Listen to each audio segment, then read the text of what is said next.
Hello, hello, hello. We are super excited to be here with everybody tonight and to dive into some questions about all things faith and OCD, and tonight specifically about ACT and moving towards your values. So I'm excited as folks jump on, feel free to say hello and where you're from. And if especially as we're coming to the end of the summer, is there a particular value-driven thing that you were able to do this summer, regardless of how you were feeling with your OCD? So as we wait for folks to come in, hi, Caitlin, great to see you. As we wait for folks to come in, again, is there a value-driven thing you did this summer, regardless of what your OCD was saying? And I'll ask our panelists here too, was there any value-driven thing that you were able to do this summer?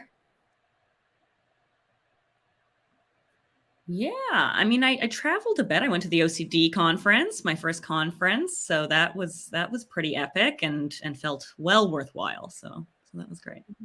Justine, you had an adventure with the OCD conference, but you were.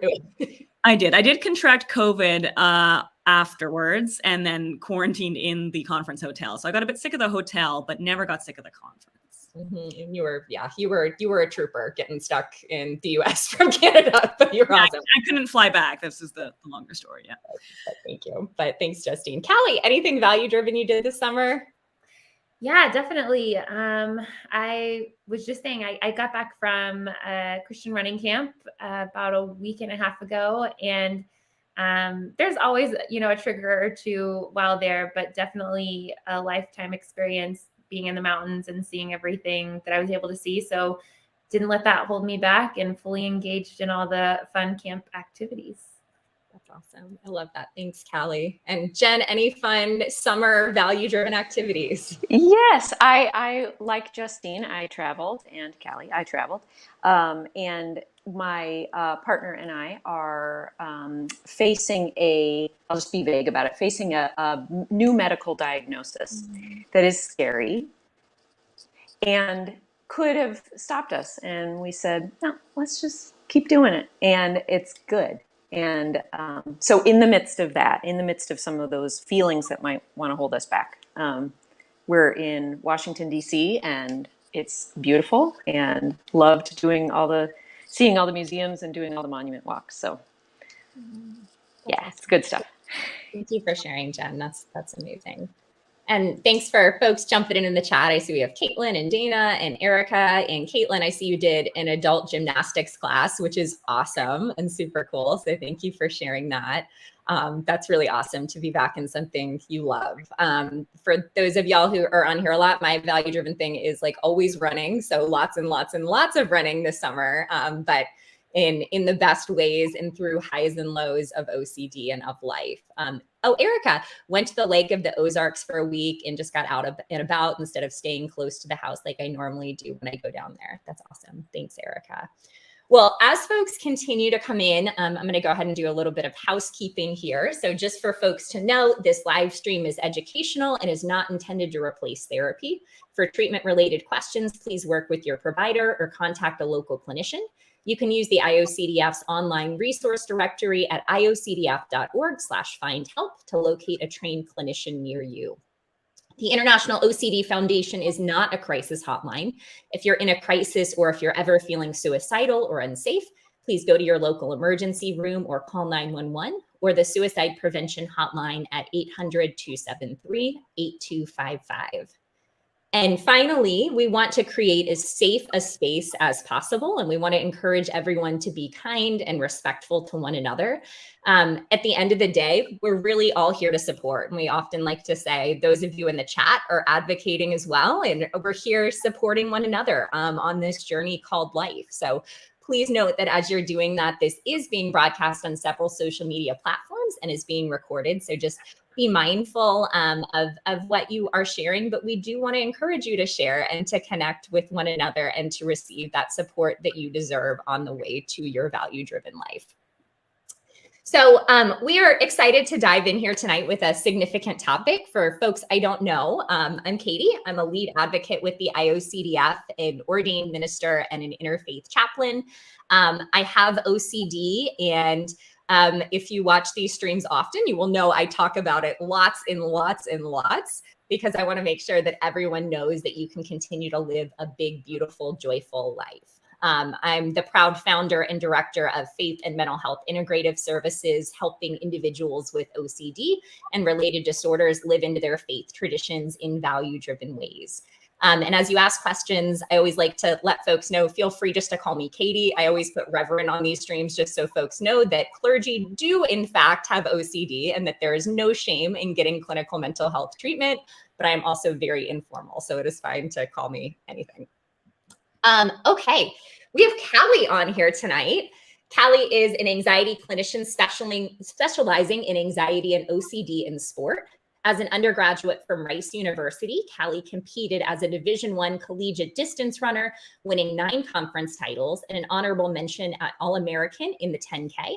Her most recent athletic success was competing in the 2020 U.S. Olympic trials in the marathon. Cali is currently working on her PhD in clinical social work with a focus on anxiety in athletes at Baylor, while in private practice, Anxiety Rising, which I know we're going to give a link to, which we're all so proud of her. She is dedicated to raising awareness on behalf of those with mental illness through education while providing treatment, resources, and hope. Thank you. We have Justine here with us tonight, who lives with OCD. She was diagnosed 12 years ago at the age of 20. Originally, I say this every time, Winnipeg, Manitoba. Is that right? Okay, I feel like I every time you're on, I'm like, wait, I need to ask how to say that. Manitoba. Okay. She now lives in Ottawa, Ontario, where she works in political action for a Canadian labor organization. She's an advocate and member of the Diversity, Equity, and Inclusion Action Council for the IOCDF and participates in the faith and in the LGBTQ+ special interest group. She and her wife are active in their Unitarian Universalist congregation. So great to have you, Justine. And then finally, we have Jennifer Wortmann, who is a clinical psychologist who serves as an instructor and consultant to chaplains in the Mental Health Integration for Chaplain Services intensive training program, which forms the core of the first 3 semesters of the Doctor of Ministry degree in integrative chaplaincy offered by Vanderbilt Divinity School, which I'm in right now. And a lot of folks hear me talk about that on this stream often. So it's a wonderful program for folks to look into if they like these kind of topics. Dr. Wortman is engaged in a variety of research, educational, and clinical efforts related to mental health and chaplaincy integration. Her work is focused on the intersection of religion and spirituality with PTSD, moral injury, and meaning making in the context of trauma, bereavement, serious illness, and young adult life transitions. So thank you so much for being here, Jen. So we are going to go ahead and dive in with some questions. I see more folks coming in the chat, which is wonderful. Great. Oh, great to see you, Val, who's another one of our lead advocates. And as we start to dive into questions, I would encourage folks, as you have questions related to faith, related to OCD, related to values, related to ACT, the intersection of those things, or any of the above, feel free to drop those into the chat. And we're going to try to get to all of your questions along with the ones that we'll be discussing tonight. So I just want to kick off with this idea of faith and OCD, which you hear us talk about in the IOCDF often. And unfortunately, sometimes these things intersect in ways that can be tough and ways that can be really challenging for folks, especially when OCD latches on to someone's faith tradition. So Justine, I know you chat with us a little bit about your experience sometimes on these streams, and I wonder if you might be willing to share, well, where did faith and OCD intersect for you, and what has that looked like for folks that you've worked with in advocacy? Sure, yeah. Well, thanks for having me first off. And second, Jen, I don't know about your running history, but I'm really glad this isn't a foot race because I would lose. Anyway. So I think, first of all, I think faith, could play an important role for a lot of folks navigating OCD, beyond just, experience with the scrupulosity subtype. That said, my experience is with that, is traditionally with that subtype. So, mentioned in my bio, but, I was diagnosed about 12 years ago in my early 20s. Initially, it was presenting very much with kind of checking behaviors, stoves, hit and run OCD, that kind of thing. So, harm kind of stuff. And then, about 5 or 6 years after that, I started experiencing a lot of intrusive thoughts and engaging in a lot of compulsions around, around my religion, around faith, around, engaging in repetitive prayer, in, looking at Bible passages, repeatedly to look for reassurance on various things, all of that stuff. And of course, at the time, and we do hear this a lot from people who experience this subtype, I was convinced that, well, maybe this is an OCD. Maybe this time this is an OCD. This is beyond help. This is not like when I check the stove. This is not like when I, drive back to see if I hit someone with my car. This is distinct. And more than that, I thought, okay, even if it is OCD, I can't engage in exposures around this. I can't engage in treatment around this, right? This is beyond help. Of course, that was incredibly wrong, but it is a very common experience. So I did just want to name that as, it can feel really big, and, okay, I'm dealing with these big themes around, salvation and human suffering, and, does God love me, etc. Like, it felt beyond OCD. But, ultimately, I was able to work with a wonderful clinician, to found a wonderful support group, and other resources through the IOCDF and elsewhere. And, learned that it's kind of OCD is OCD is OCD. It happened to latch on to, my religion, my faith a little bit. And in the end, though, I was able to recognize that, the things that I actually value about my faith and my faith tradition, was actually not being borne out by how I was kind of responding to my OCD in terms of compulsions, right? I don't think that praying compulsively or seeking reassurance constantly was actually bringing me closer to God or to my faith. In fact, the opposite. And so that helped kind of guide me and motivate me in treatment. Mm-hmm. And I love that you made that distinction. And I think that's so important and something so tricky for a lot of folks, especially in the religious scrupulosity area, where it's, well, are you going to ask me in treatment to not engage with my faith, or to stop praying, or to stop engaging in these practices? What does this mean? Am I opposing God by doing ERP? And like you said, was actually getting you back to really your faith in a value-driven way, which is really what we're chatting about tonight. And for folks to hear, I saw Love Lana in the chat. Agreed. OCD, whatever theme you're latched onto right now, for folks that are listening, it's going to feel like this one is real. This is the one that's not OCD. This is the one that you have to pay attention to. And like Justine said, OCD is OCD is OCD, and it's going to latch onto whatever that thing is that's the most significant to you. So Cali, I wonder, along with what Justine was just sharing, so what does treatment typically look like for OCD, whether it's religious scrupulosity or any other type of OCD, as we just said that OCD is OCD is OCD? Yeah, I love that. And I'm probably going to quote that with patients going forward. But it's to kind of touch on some of the examples that Justine gave. When we are doing exposure therapy, there very well might be a time where I say, let's skip the Bible reading for tonight. Let's skip it. Because when we are engaging with OCD, we're doing this out of fear. We fear that, okay, I have to read these Bible verses because if not, God won't love me, or he'll be mad at me, or, all of these things that are actually taking away from, I can't tell you the amount of times I read the Bible at night because I felt like I had to and didn't retain a single thing. And so just like Justine said, in those moments, I wasn't getting closer to my faith. I was feeding my OCD and really doing all of these things because of my OCD. And so to be able to get back in the driver's seat with those decisions on faith really does increase the relationship that you can have regarding religion. And so when we are able to make that decision because we want to grow closer to God, then we know that we are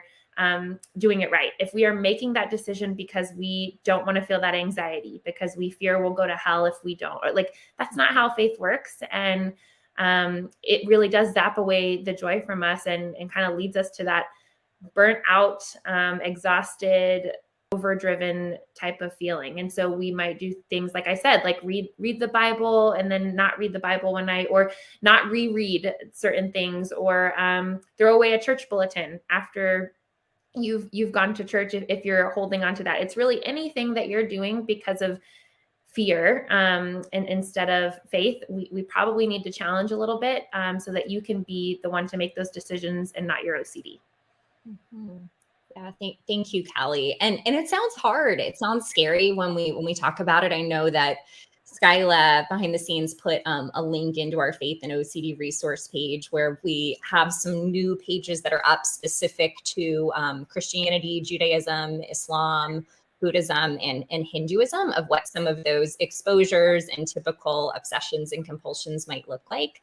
But it always feels really hard because regardless of faith tradition, it's latching on to things that are significant and important to you. But what Cali is saying, asking what's the function in what I'm doing, can become really important. Are you doing this thing because it brings you joy or hope or meaning or value in your practice? Or are you doing it out of fear or obligation or guilt or shame or disgust? And it's really interesting that when you start to separate that out, it becomes really clear, well, is this a result of my faith, or is this a result of my OCD, and where am I being pulled?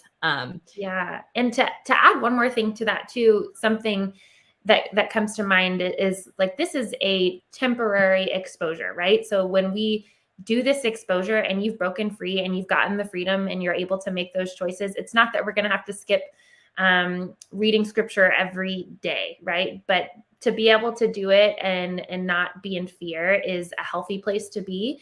And so if you're reading the Bible or you're reading from your faith practice every day, and you're doing it not out of fear, but because you're choosing to, that's awesome. But we have to make sure you can get to that place. And so that's why we take these small steps that may feel really scary at first. Mm-hmm. Thank you, Cali. Well, and this is one of the reasons we're talking about values tonight, because these steps can feel terrifying. I know I talk with folks every day who are like, if I engage in ERP, well, what if I've committed the unpardonable sin? And what if I'm going to be condemned to hell? What if I'm doing this wrong? What if God hates me? All these questions that I hear, and it seems really scary to let this go as a part of exposure and response prevention. But for a lot of folks, values can be a really huge part of why we engage in the treatment, because we're moving towards something bigger that's really, really meaningful to us. So Jen, you do a lot of work with ACT and with values. So I wonder if you can talk a little bit about what do we mean when we're talking about moving towards our values? What is ACT? How does all of that fit together? Yeah, that's a big intro, because you got me. Everything that everyone said has been resonating with me, and I didn't say anything personal in my bio. It was more kind of the researchy bio, but it's worth noting that even I don't personally suffer with OCD, but someone I love very much does. And I've also noticed something Justine said got me thinking about. There are some thoughts that I notice that I have too, that I take more seriously than others, or they seem more real or important or stronger. And I think at first, that's not subject to the ACT model. You know, I can't use diffusion strategies with that. And then I have to remember that, that thought is subject to the same queries, like, what is this in service of? Which is another way of saying, what's the function of the thought or the behavior? And so, ACT is, it's a psychotherapy model. It's part of the CBT family, sometimes called the part of the third wave because of its acceptance-based approach, and also hearkening back to behaviorism, which was it was sort of behaviorism as the first wave, cognitive revolution as the second wave, coming back around to behaviorism and acceptance, in that, okay, can we kind of accept the contents of our mind, and what will we do with our feet? So that's partly why ACT is said as one word, I think, is to focus on what we choose. I think I heard you saying that too, Cali, like what we choose to do, whether it's where we focus our attention or take an action, is what it all comes down to. And as far as values go, that's kind of the direction, right, for what we're choosing. So is what I'm doing in service of the values that I've chosen? That's a good question to lead with. I'll pause there and see if what you think, Katie. No, I mean, I love that. And I think we talk about this all for anybody who watches IOCDF streams, we talk about values all the time. What does it mean to, I always say, stick with the ick, sit with all of the gross feelings and move towards those things that are the most important to you. And I think one of the big questions we get, which Jen, I'd love your response, is how, especially as people are feeling this push and pull, how might they determine what their values actually are? How might they begin that journey? That is that in that context, that's a great question. It's like, how do I know what matters to me? Mm-hmm. I mean, beginning the journey, I actually, there's an activity that y'all may have encountered, just the values card sort. Mm-hmm. Have you hit on that? Which is an interesting exercise to try and repeat often, I think, or repeat periodically, because it's hard to choose, which ones matter. But I try it out for myself, like kind of test what my gut reaction is, and just kind of observe. At this point in my life, I settled on these top three, which might be like humility or compassion or love or play. I remember that one being on my list. And but then what? I think when we can give like a name, a label to what might be that thing that is meaning, or that way of being that is meaningful or important to us. But then that question of what does it look like in the moment? In a moment where I'm being compassionate, or where I'm choosing to be patient or humble or loving. I think sometimes reaching into the past, or reaching into even another person's story and saying that looks like patience to me, or that looks like love to me, can be a helpful way to kind of, separate from the momentary struggle, think about what a value plays out like in my life. Mm-hmm.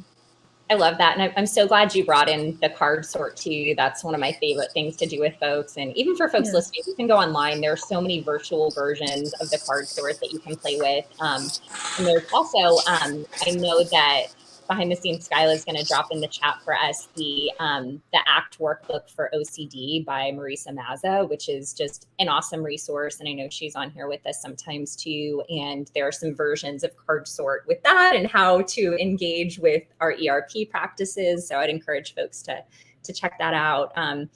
But Justine, I wonder for you, I mean, so what does this look like in your life? Is there a way that values work has played a role in moving through your OCD treatment and moving back towards your faith in a way that isn't dictated by OCD and by fear and all of those different pieces? Yeah, I mean, to Jen's point around, values identification, I actually think it's kind of cool that, I mean, I'm reticent to find like the silver lining in OCD. It's not fun, but, it's, I don't know that people generally sit down and interrogate necessarily consciously, what are my values? Be it generally in life, be it with respect to, what do I actually value in this faith community, or in, this scripture, or in, these are questions we don't necessarily always ask. We tend to kind of operate a bit by rote and just, this is what I've always done. This is what I've always thought. And so by actually kind of interrogating, okay, what is it that I value here? It just provided a lot of clarity, I think, in treatment, and a lot of motivation in treatment, right? Because that willingness to actually engage in the treatment is that huge hurdle, right? Like, it is hard. You have to do hard things if you want to see the results with OCD. And that motivation piece is crucial. And identifying those values is a big part of that, or at least was for me. And yeah, again, just, for example, one thing I found that I was like, what do I value in this faith community and in my faith tradition? And a big part of it was, acts of service and like doing the work around kind of social justice and community building and things like that. And I was thinking, okay, well, are my compulsions in service of that value? They generally weren't, right? Like it was me ruminating for hours on end about, whatever, a passage in biblical scripture that I, thought I needed to find an answer to, that was never going to come. That answer will never come. And yet, that was time that I didn't want to be spending doing that. And that actually wasn't in service of the values that I had around my faith. So yeah, it's helpful. It's just a helpful exercise, I think, to identify those values, and then it can actually motivate you to do the work. Mm-hmm. I love that you talked about realizing that the compulsions aren't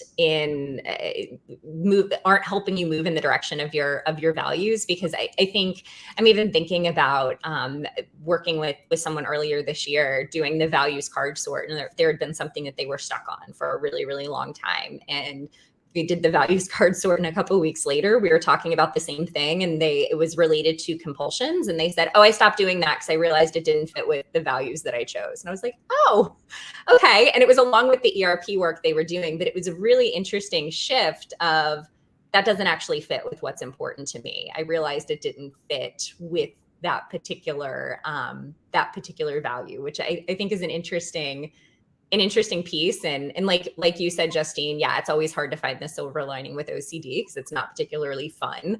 But there are these kind of pieces that come out, which for you, I mean, so I wonder, are there specific value aspects that while you were in the really tough parts of treatment, you were able to hold on to and move towards? Did you have any kind of specific things that you were like, okay, this is why I'm doing this. This is why I'm fighting the fight today? Yeah, I mean, for sure, stuff around, valuing, time spent with my family and loved ones, and, actually engaging in my faith community in a meaningful way and all of that. But, it's interesting. So much of the compulsions around, at least in my experience, scrupulosity, OCD, is around ritualizing. And yet ritual is in many faith traditions, an important part of the practice. But again, by actually interrogating this a little bit, and not compulsively, ideally, but, interrogating, okay, well, what do I value about this ritual? What about this ritual is meaningful to me? Because it could be that there are elements of ritual like prayer that are actually really meaningful and really consistent with our values. The question is, it's that what's the function question. Am I doing this out of, why am I doing this? Am I doing this out of fear to try to satisfy some, to satisfy my anxiety essentially? Or am I engaging in it because I find there's meaning there, and I'm able to grapple with big questions? And, one thing I realized values wise is I value prayer, not because I'm, praying necessarily that, bad things won't happen or things like that, but praying for almost, strength to cope with them when they do, and wisdom and these bigger concepts. And that's also what treatment kind of demands, right? Is that we learn to cope with our anxiety rather than just wishing it away. Mm-hmm. I love that you brought up that piece. And I think we get the question a lot from folks of, does it mean I can't pray because I'm engaged in ERP or because I'm engaged in treatment? And I think I talk with folks a lot about what does it mean to ask God or the divine or however you reference your higher power to how do you ask to have the strength to sit with that anxiety and with that discomfort through your treatment, and shifting from a compulsive place of, okay, God, take away all of this anxiety, take away all of these feelings, to this piece of strength of being able to say, all right, God, please help me sit with this really tough treatment. Please help me move towards these exposures and engage in the response prevention as I move towards my values. And there's comfort and there is strength in that in ways that are really healthy and not compulsive, where you can still engage in rituals that are meaningful. So Cali, I see you nodding. I wonder what this looks like for you and for your clients as you all navigate. Yeah. I really think back to like white knuckling it in life, right? And I can't remember, unless someone was actually wrapped in a compulsion at the time, which this could happen, but I can't remember a single time where someone says, I value white knuckling it in life. And so when we go back to that point, we recognize that like our values should never bring us towards compulsions. And so really dissecting what it looks like to do a compulsion versus what it looks like to engage in your life, whether it be, you know, a compulsion about an intrusive thought, or hugging your child even though you're having the intrusive thought, or you know, being able to pray at a time where you want to pray and seek that comfort and grow that relationship in regards to your faith, or again, bringing it back to like, well, I'm just praying because I'm scared out of my mind, and I need to repeat this over and over till it gets right, or till it feels right. And so I think really just knowing that like nobody, despite what OCD says, deserves to white knuckle it and through the steps of life. And so it's really important to put that work of the exposure therapy first, so that you can recognize your values again. Because I know there's anybody that suffered with OCD has probably been through this phase in life where their anxiety was so high that their values kind of got really confusing, right? So like with high anxiety, we lose insight, and it makes it very difficult for us to make decisions. And that's why, you know, we say it's helpful to have a provider kind of help you point out those values again, because they're still there. They never went away. They just got covered with lots of OCD thoughts. And so if we can try to take some of those thoughts and just, I always say like, put them on a shelf for just a second, then we can see what the values are again and work with that. And it feels like we've said many times, it feels really scary, right? It feels like we're doing the exact opposite when we're really wrapped into OCD. But the beautiful thing is, the more that we work on those exposures, the more clarity we get later. Whereas in the middle of us trying to seek certainty, we feel like, oh, well, this time I'm going to get that certainty, right? This time it's going to happen. But really we're doing the opposite, and we're pulling ourselves further and further away from that certainty, which is why our values get all jumbled. And so if we can sit with that uncertainty and move forward, and even having faith in that, we get that clarity later, and we're able to look back and say, oh, wow, that really was an OCD thing. Really glad I figured that out. Really glad I'm not white knuckling anymore. I love the white knuckling piece for so many of us with OCD is such a big component. And I know I'm always really open about the fact that I moved through ERP for so long and was like, why am I not getting better? I'm doing my exposures. And it's like, I literally spent 2 years of my life white knuckling and not engaging in response prevention, and just being like, all right, I'm sucking it up and I'm doing the hard stuff. And why isn't anything happening? Right. And it's such a big piece to bring up. And the other piece you brought up reminds me of a live stream that we've had you on before on figuring out our values when OCD makes us question our values, which I know Skylar might be able to pull the link for too, where when OCD is latching on to your values and twisting it, it becomes really tricky in the midst of that to figure out, well, what do I actually think? And stepping away from faith for a second, that might be a mom whose intrusive thoughts relate to their child simply because their child is the thing that's the most significant to them. But you can almost follow what the OCD is latching on to back to figure out what your values are in some senses, which is kind of interesting. So I wonder what that's looked like with your clients, Cali.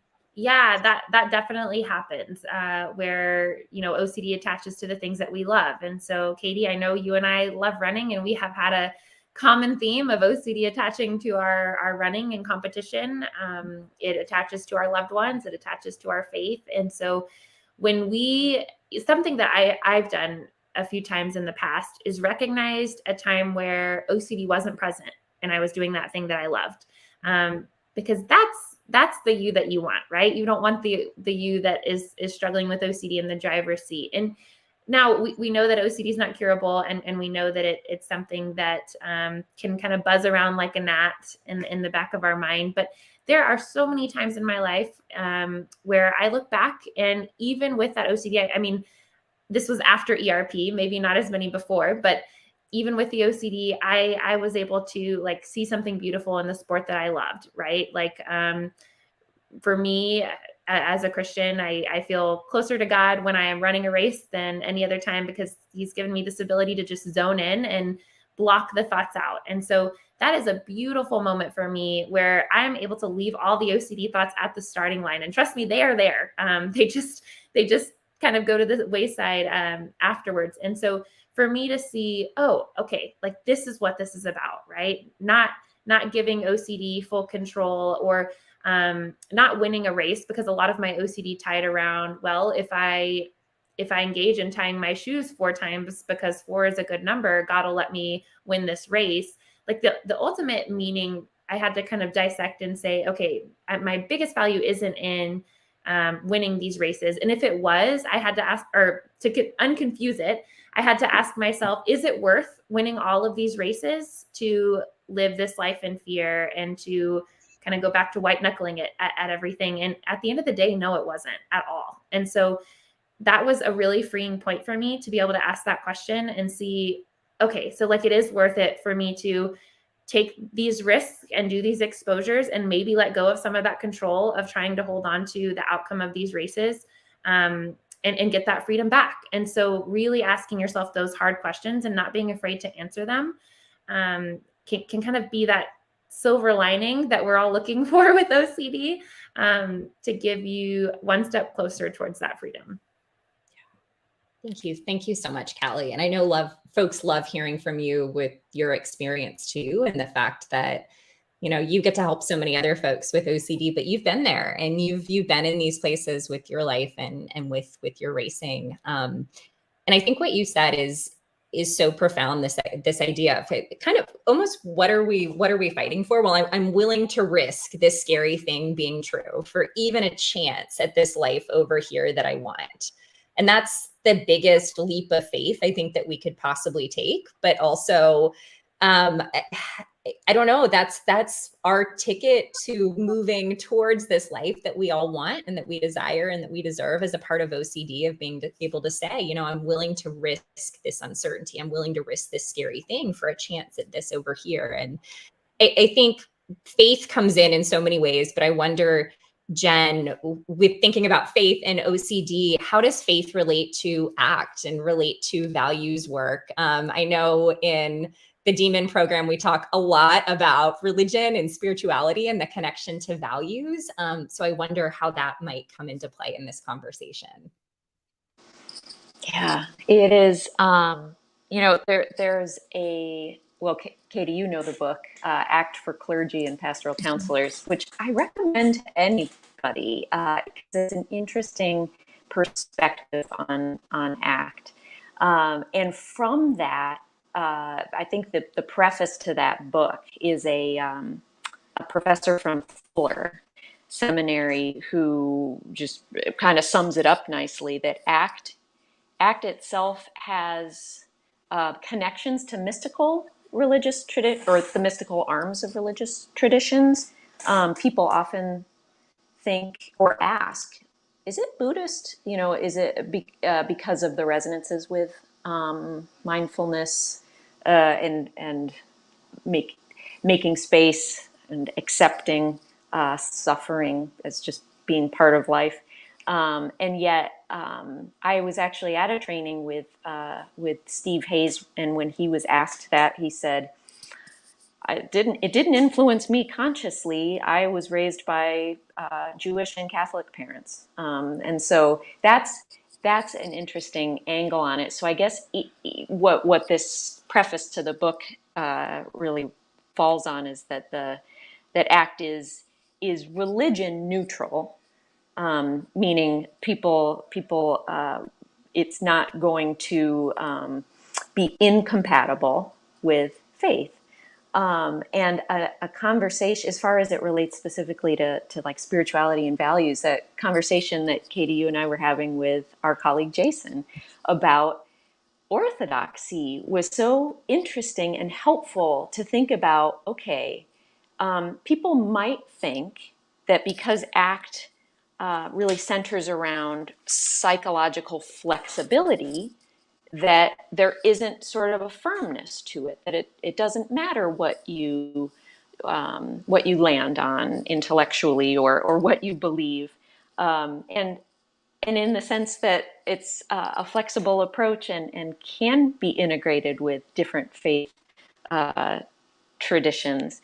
That's true. And yet when it comes down to what your values are as a provider or as just a person in the world, or the values of the person that you're working with, there's no reason that that strongly held belief can't be consistent with orienting to values. I think what I'm trying to say is that you can have in ACT when you're reorienting to values, you're reorienting to something that is firmly held, not wishy-washy.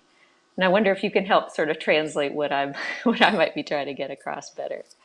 No, that was one, and I know we've had this conversation, and it's transformed the way that I look at this really too. I've been thinking about this a lot lately in this spectrum. Often, I think we do a lot of work with the IOCDF of trying to pull together, have conversations across faith leaders and clinicians. And I know I'll say that I'm somebody that's struggled with, I do a lot of interfaith literacy trainings for ERP with clinicians. And sometimes I automatically make the assumption that depending on the orthodoxy of a tradition, or if someone, that the spectrum of where someone is within their tradition, that they're going to be more open or closed off to mental health treatment. And that's not necessarily the case. And it's really not the case. It's the case that we are all, if I'm saying this correctly, it's really hard to formulate, trying to help individuals get back to their values wherever they are on that spectrum. Does that make sense? Yeah. Absolutely. I think that again, it comes down to not the thing or idea itself, but how that's working in your life. Is that firm belief in that everything will be okay. You would call that a particular kind of belief, something that functions to give you courage to take the next step, versus is something that can kind of be breakable and shatterable, and it's not so much about the whether you can prove that thought to be true. It's more about how is it serving you in your life. Mm-hmm. Yeah. And that goes back to what Justine said of we're never going to be able to prove really any, and folks get really frustrated about this actually when I say this with them and work on religious groups, because folks will say no, but really, like, from a theological perspective, is this right? And I'll say maybe.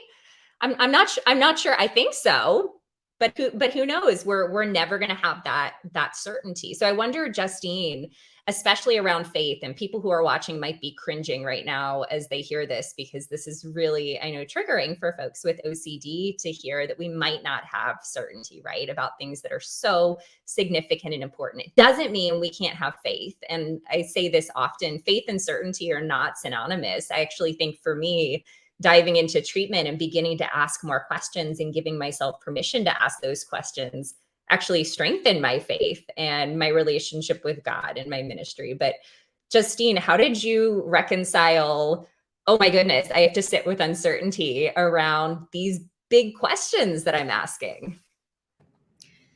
Yeah, I mean, a couple things. I mean, one, there's a bit of an element of, well, what's the alternative? There's really no alternative here but to sit with a degree of uncertainty, as with all subtypes ultimately. But okay, so what does that look like? Am I going to retreat from the world and from all the things that I value and that I've identified now that I value, and just live in complete fear and isolation? Well, that's not acting out the faith that I want to act out. And so, that doesn't really work either. So part of it's that, but part of it's also, again, it's these questions that we don't necessarily interrogate about our lives or our faith, but, I think that accepting uncertainty as inherent as it is to OCD treatment, it's also in so many ways inherent to a faith tradition and to the divine and the mystical. Like, there are things that I don't know that, if you're, at least I'll speak from my perspective as a person of faith, I think that there are things that are beyond our comprehension as human beings. And that can be a difficult thing to sit with, as it is to sit with uncertainty in OCD treatment. But in some ways, yeah, I think those are actually very aligned things. So I don't find them at odds with one another. They can both be annoying. We'd like answers, we'd like certainty, but I actually think that most faith traditions, as I understand it, at least a thoughtful, kind of nuanced take on them, would actually demand uncertainty and asking these questions, not in a kind of rumination type way, but in a I don't know, in a thoughtful way about how we live our lives, with others and in accordance with various principles we hold. That's such a great, go ahead, Jen, I can tell you have a response to that. Go ahead. I was just acknowledging that was so nicely said. And I guess what's really lingering with me is that word strength has been used a couple times. It's just it's hitting me because of what's coming up is that short form of ACT, the idea of hold and move. And y'all were talking about that what we hold, maybe that can strengthen us. I often, when hold and move comes up in ACT, we're thinking about holding something lightly or gently, kind of like delicately, holding it in kindness, and yet consistent with ACT and flexible, just being psychologically flexible in general. Another way to think about holding can be holding it as it gets heavier, holding what is heavy and difficult to face, which could be uncertainty, for one, and the strength that we build as we hold those things, whether getting stronger in itself is a value, or that we care about, or just it's becoming stronger is in service of some other value. That just really resonated. The idea that holding could be lightly, or it could be just that strength builder kind of holding. Mm-hmm. And the lightly versus the strength, it's really interesting, because there's that dynamic too when we think about, and Cali, you might be able to respond to this, of explaining this to your clients. I think there's also this dynamic of how we're holding our thoughts throughout our treatment and how we're responding to our thoughts, where I know we often think of, even with ACT, kind of the Chinese finger trap metaphor, or the quicksand, where with OCD, the immediate piece is, oh, I'm strong. I'm going to fight these thoughts. I'm going to get rid of it. I'm going to punch them. They're going to be gone. Yes. When there's an element, even with that, of holding it lightly and saying, yeah, if they can come along with me on the journey, and I'm still going to do things that are meaningful to me, and that holding them with you and almost not fighting becomes that strong piece, this contradictory. So yeah, Cali, I wonder what that looks like with your clients. Yeah, I was going to say something that I think also will kind of answer Jorno's question. I'm not sure how to pronounce that name, but just about how if we're not holding something lightly, we often are really in this black or white zone, right? Of like, okay, if I am idolizing something, then I have to take it away. Or if I am doing this terrible sin, then I need to like completely avoid everything altogether. And so just like that is a pretty big sign that this is, OCD playing a role in your decision making, because we're going from one end straight to the other, and it doesn't feel good. And we think about that like fight or flight response, right? I always tell clients, okay, if you notice that your fight or flight response is hitting the roof and you're wanting to immediately bring it down by doing some kind of action, like avoidance or getting reassurance or redoing something, more likely than not, you are feeding that OCD cycle. And so instead, is it possible for us to like remind ourselves, okay, one, like I'm human and I'm doing the best I can here with what I've got at the time. But then two, I am trying to live a life in my values. And so if X brings me joy, then why am I trying to kind of engage in this thing to take all of that joy away? Because again, that leads us to, oh, that sounds like something OCD would want for us, not something that our faith would want for us. And so I don't know if that kind of touches on this topic some, but it really does. It comes right back down to the values. I wonder if there is any reflection you have with any of that from the running camp that you were just directing too. So, which I would love to have you share with us. I know that you were just directing a running camp that's been meaningful to you for a long time, that integrates faith and running and all of these pieces that are so significant. But I think, I know you shared with me, there are some different metaphors that were kind of coming up with those in the running camp taking themselves too seriously and this perfectionistic piece. So I wonder if there are some aspects of that you learned that could be a part of this conversation. Yeah, most definitely. So a little bit about this camp. It's for collegiate athletes, and it's a Christian-based running camp. And so you train at altitude in Mammoth Lakes, California. So it is really hard not to get close because the sights are breathtaking.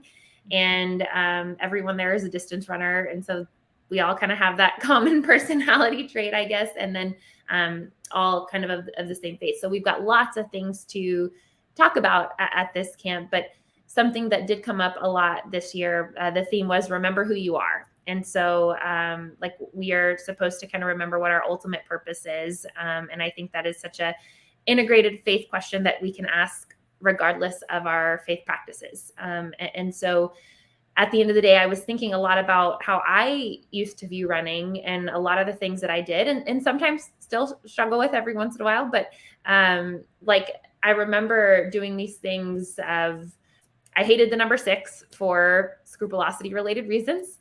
And so I would do things in 4s because for some reason 4 was a safe number for me, and a number that I had convinced myself that God also liked. And so I would do these things in 4s or tie my shoes, retie my shoes until I hit 4 times. But it was also really hard for me to stop at an uneven number, but like a multiple of 6. So like a number 3 or 6, and with Garmin watches that tell us exactly what mileage we're at, they can be a blessing and a curse. And so I just remember using this example at camp of how I could see how my OCD was in control because it was so uncomfortable for me to stop running at, let's say, like my coach told me to run 45 minutes, but I had to go to 48 minutes because I was too close to 46 and there was a 6 in that number. Or I had to round up to the next mile. And so, sure, it doesn't, in the grand scheme of things, okay, so what's an extra 400 meters or an extra couple of minutes? But when you add up every single one of those runs and you are playing tug of war in your brain, you can see how that sucks the life away from a sport that someone once loved. And so I would have to remind myself, and it took me a long time to get to this place of what I previously mentioned. And that is, I think my number one goal should really be to love this sport and not to have to win at the cost of everything. And to feel strong in my faith and to not feel afraid of it. And so that's something that I was reminded of at this camp, and something that I do even to this day is I purposely make myself stop at 3.6 miles every once in a while, because for me, there's so much more meaning behind that now, to be able to say, wow, I used to be terrified of doing something like that, like big panic attack. Whereas now I can do that. It's definitely still uncomfortable, but there's like a sense of excitement and like pride that I get to walk away knowing that I can do that, and that I am in control of that part of my OCD, and it is no longer in control over me, and that like I get to focus on my faith in that. And so I think the big reminder is if we're taking ourselves too seriously with whatever it is that we're doing, our stress levels are going to increase, right? Because we are human and we are finite and we are breakable. And so taking yourself too seriously means that you are most definitely going to get disappointed along the way. And so reminding yourself that the process is to have fun and to hit some bumps along the way, but to adapt and take a new turn, which is kind of like that act-based principle. And so remembering that the journey is full of excitement, but mistakes, and being able to enjoy the process should probably be one of the top priorities, not winning. Mm-hmm. And I love that you're pulling in, I mean, and I relate to all of those things from a running perspective as well, but I think everybody can relate from the self-compassion perspective too. And this is something, something we all struggle with. And I had shared this with Justine at one of our Faith and OCD events this week. I was preaching on self-compassion this past Sunday as a spiritual practice. And I mean, I'll admit, I was actually up there preaching my sermon on self-compassion and like critiquing myself in my head while preaching on self-compassion. And I was like, oh, this is contradictory here. But with OCD and with all of these topics, whether we're talking about running or not, I mean, it's really hard to offer ourselves that same kindness that we often so freely want to offer those around us. And Cali, I appreciate you making the choice, even with those runs, with stopping it at the 6 to dive in and say, you know what, like I'm going to sit with this anxiety because I care about myself enough that I want to keep moving forward and doing the hard things so that I can live my life. And what a big deal that is. So yeah, go ahead. Oh, I was just going to say, and it is a cool benchmark too, right? To always be able to look back. I've heard so many people say, well, I hate going back to that place because I was in such a bad place at that point in my life. And a big takeaway from those moments, if you have to go back to that hometown or back to that race or back to that event where you were really triggered, like to be able to compare where you are now, if you are further along in your part of your OCD journey to where you were then, can actually be a beautiful gift. And it shouldn't be something to scare you, but to be able to say, wow, look how far I've come. And it can take a while to get there, but it is possible.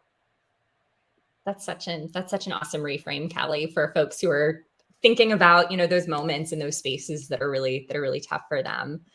So I know we're actually getting close to the end of our time here, and this goes really, really fast because this is a big topic and just a wonderful topic. So I just love to go around and just give everybody just a moment to leave our crowd here with something tonight. And if there's something that you would like to leave everybody with around faith, OCD, values, self-compassion, and beyond, it's up to you what that looks like. So Justine, not to put you on the spot, but I'm going to put you on the spot. No, I'm getting used to it. It's, I was just thinking, like, engaging in some of these exposures around religious group, including, stopping your run at, 3.66 or whatever, I also think we can reframe that, like, what an incredible act of faith, right? Like, I think that's, we think about like, oh God, am I acting against my faith by, allowing the number 6 to, I think I kind of reframe it as the opposite, right? As I'm saying, I believe that, God, the divine, however we conceptualize that, wants me to get better. And that, this is actually me leaning into my faith values. So I think that's important. The main thing I'll leave people with is, if you're experiencing, OCD of any kind, but including the scrupulosity subtype, there is hope. There is, ERP and ACT are wonderfully effective treatment methods. We know that it does take time and it takes effort, but I have faith that you can do it. So I'll leave that there. Yeah. Thank you so much, Justine. Cali, any final thoughts? Yeah, I think a big thing that I worried about when my OCD was at its worst was, am I going to be able to feel joy again? Because it took a lot of that away, and we suffer when we're struggling in those types of ways. And so just knowing that when you feel like you're at your lowest low with the OCD, others have been there, and that's why a lot of us here do what we do, to let you know that it's not a rock bottom that you can't turn back up to, one exposure at a time. It can feel like an eternity if you're thinking about every exposure you have to do for the next month, or even, week. It can feel completely debilitating, but that's why you take it a day at a time, one day at a time, one exposure at a time. And it comes back quickly. The joy comes back quickly. So don't lose sight of that. Thank you. Thank you so much, Kelly. And I always love that you talk about joy too, because that's something I always talk. Joy for me is like the biggest exposure of all, and really being able to lean in and give myself permission to experience joy. So thanks, Kelly. Jen, any final thoughts? How can I build on, can't add to that. I guess what I'm hearing, hearing the joy and pride, I did that in these testimonies, and it makes me so glad. And I just hear, I guess I'm leaving with that notion of strength differentiated from the white knuckling. It's not fighting something. It is allowing like a strength to sort of build and even flow through self. And there's that strength in community and in the self, and connection to that divine. At least that's how I see it. And I'm excited that y'all are spending time talking about these really important and cool things. Thank you so much, Jen. And thank you for the work that you're doing and for helping teach me as a part of this work. So thank you. So y'all, this has been a great conversation tonight. I do just want to note, I know we got some questions at the very end and we're writing them down behind the scenes. I go back at the end of the month, and we're doing now OCD mailbag, where we pull questions out of the mailbag, and I'll do kind of full videos answering questions. So if we didn't get to something, we'll make sure that we hit your questions, and just want folks to know that I know scrupulosity for folks asking questions can be so hard, and it can always feel like, like I did this thing, and how can I possibly move forward, and how does God see me, or all of these components that I'm seeing folks ask. And I just want you to know in the midst of that there really is hope through exposure and response prevention and treatments like ACT that we're talking about tonight. And that I know it can feel so scary, and that I've been there, but you are not alone. And feelings aren't facts. I always like to come back to feelings aren't facts, right? It can feel like it in that moment. It very much does. But please know you're not alone. And we're going to get back to those questions, but would really encourage folks to reach out with the resources we put earlier, as well, to exposure and response prevention resources and ACT resources. We have a whole directory of IOCDF folks who are able to, IOCDF folks, that wasn't very specific, OCD specialists who are able to help you in ways that are meaningful and in your area. So in terms of closing, I just want to again say thank you so much to everyone for being here. I guess final thoughts for me, with everything we said tonight, I would encourage folks, with the questions that you're asking and with the things that you're going through, to lean into that anxiety. And it feels bad, right? It feels scary. My clients get really annoyed with me because I make them jump up and down and say, like, yes, I had an intrusive thought. This is so exciting. Now I get to sit with it and make my OCD smaller. Like, fantastic. And it sounds ridiculous, but I would encourage you to see each of those times as an opportunity to fight your OCD, to make it a little bit smaller, and not fighting it by pushing away the thoughts, but by allowing them to be there, so that we can continue to move towards those values that are meaningful to us, like our faith values. Often in faith communities, we hear from folks that it can feel like, well, do I choose my faith or do I choose exposure and response prevention? And it's not a choice. It's ERP and evidence-based treatment helping you to get back to your faith and your relationship with God in a way that's meaningful and value-driven. And I think about where I was 3 or 4 years ago and how sick I was with my OCD, never realizing that I would be in a place to be talking about it or to be working in this field, and just really hating my life and hating myself. And I think often now, rather than looking addict, I think it's really easy sometimes to look and say, you know, where was God in the midst of that? Well, I see ERP very much as an answer to prayer. And I think that's a really hopeful thing for folks that are struggling to think about that, wow, we have this disorder with an incredibly effective evidence-based treatment. And what an amazing answer to prayer that is, to be able to dive in and continue to move towards these values that are so significant and so important to you and live that joyful life that Kelly and I are talking about. So that hope is there for every single person watching, and y'all are not alone. So just in terms of closing, we have lots of programming going on. Tomorrow at 12 p.m. Eastern, you can join Dr. Liz McIngvale and lead advocate Chris Tronston for a brand new Ask the Experts live stream. You can submit questions ahead of time on social media at IOCDF or online at iocdf.org/peace of mind. Also, the 2022 Spanish Language OCD Conference is just a few weeks away, and volunteer applications for bilingual Spanish-English speakers are still open. All volunteers will receive a free registration to this conference, as well as the online OCD conference in November. Learn more and apply to volunteer at conference. I don't know why I'm having trouble saying that because it's all running together, but the link is right there for you. And then this live stream, of course, is one of many. You can see the entire schedule of future live streams at iocdf.org/peace of mind. You can also view recordings of past live streams on IOCDF's YouTube channel, youtube.com/IOCDF. And you can remember to like and subscribe to get notified when live streams are scheduled. To be notified of when we're going live, follow the IOCDF on social, subscribe on YouTube. And at the end of the day, if you need resources, we encourage you to please visit iocdf.org.